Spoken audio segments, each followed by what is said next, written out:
Continuando con el desarrollo de esta clase, los filósofos políticos, vamos a ver ahora William Petty, que fue uno de los grandes filósofos políticos, que a mi criterio fue el que mayormente incursionó en cuestiones económicas. Para ponerlo en contexto, veamos qué estaba pasando.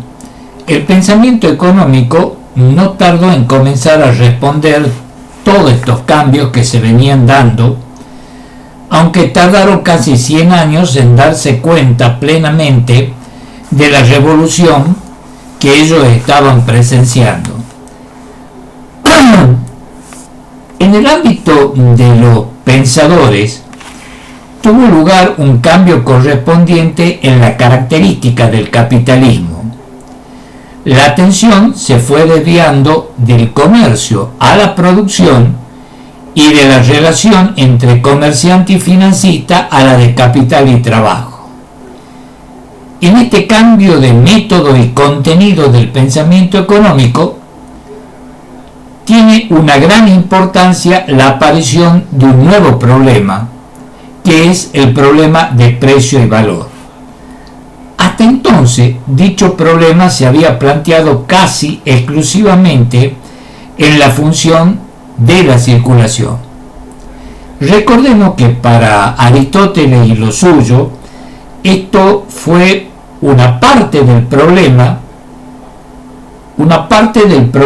de la justicia, cómo debe realizarse el cambio para que haya, digamos, un cambio justo, un valor justo, una equivalencia justa. Esto era lo que planteaba Aristóteles en esa época, por eso dice, este es un problema de justicia. Y el problema de justicia, cómo se debía realizar esa equivalencia para que el cambio entre lo que era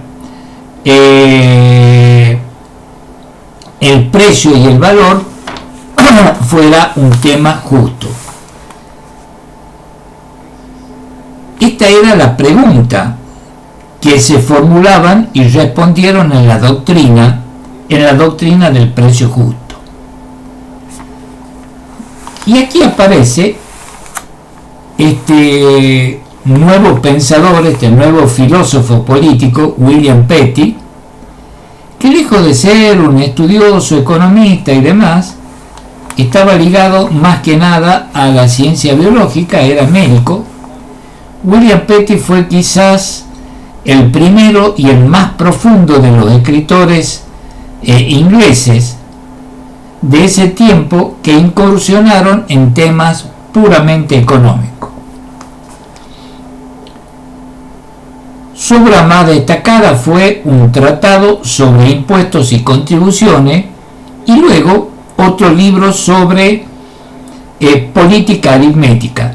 Y este libro de política aritmética, este último trabajo, está considerado como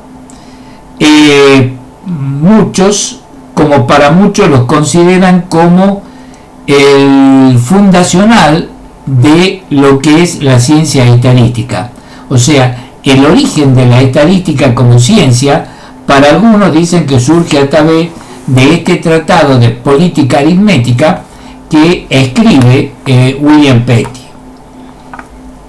En el primer trabajo que él escribe sobre impuestos y contribuciones, señala que el cobro del impuesto es inevitable para el funcionamiento del Estado, pero que el monarca debe ser prudente con los gastos, evitando exigir de la población mayor contribución de lo necesario, puesto que el exceso de la recaudación retira dinero de la circulación productiva. Es decir, hasta el día de hoy todavía tenemos problemas en cuanto a lo que es a la determinación del tema de impuestos. Por eso se calculan y se realizan fórmulas para determinar de la ganancia de cada persona cuánto es lo que se puede apropiar el Estado en concepto de impuestos. Muchas veces con esa apropiación, sobre todo, hay que tener mucho cuidado para que esa apropiación no sea excesiva, porque si esa aprobación, esa apropiación por parte del Estado con respecto al contribuyente, en este caso con respecto a las personas, lo que hace es retirar dinero de la circulación productiva.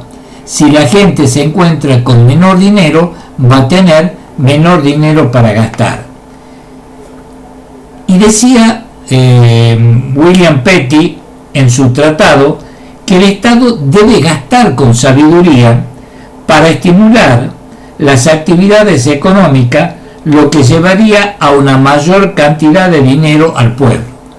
Este es un problema que hasta el día de hoy lo tenemos cada vez que aparece o que se crea un nuevo impuesto.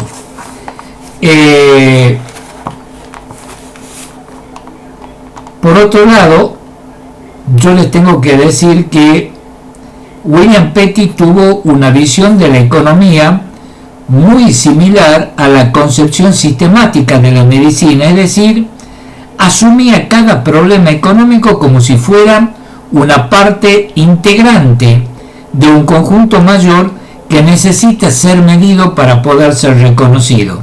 Es precisamente por esta contribución que Marx llama a William Petty el fundador de la política moderna. En efecto, William Petty lo que aporta el mercantilismo dominante en su época, y aporta una serie de ideas de los economistas clásicos, como ser la importancia de la división del trabajo y la teoría del valor. Por ejemplo, consideraba que el intercambio está sometido a leyes naturales a la que es inútil oponerse y que los precios vuelven siempre a su nivel natural. Algo que volveremos a señalar más adelante y lo vamos a ver con otros autores. Ahora, continuando con este tema de los aportes de Petty a la economía, se pueden resumir en una teoría del valor basada en la cantidad de trabajo y en la producción de los bienes. Una teoría de los salarios que sirvió de antecedente para la teoría de la plusvalía. Una elemental teoría de la renta diferencial con estudio sobre la moneda y sus fundamentos. Recordemos que cuando analizamos esto, la teoría del valor y del dinero, definíamos y hablamos del trabajo, definíamos qué se entendía por trabajo y qué se entendía por trabajo, y trabajo era la cantidad de trabajo socialmente necesario para la producción de un determinado tipo de bien. Ahora, en toda la obra de Petty se percibe la influencia de Hobbes. La influencia de Hobbes, que hemos dicho que fue su maestro, y lo habíamos dicho ya, que Hobbes influenció mucho en el pensamiento de William Petty, cuyo pensamiento se asentaba sobre el carácter individualista, agresivo e individualista del hombre. O sea, como vemos, estos tres pensadores, estos tres filósofos políticos, todos coincidían en el tema que el hombre se mueve por el individualismo, es decir, tratando de satisfacer sus propias necesidades.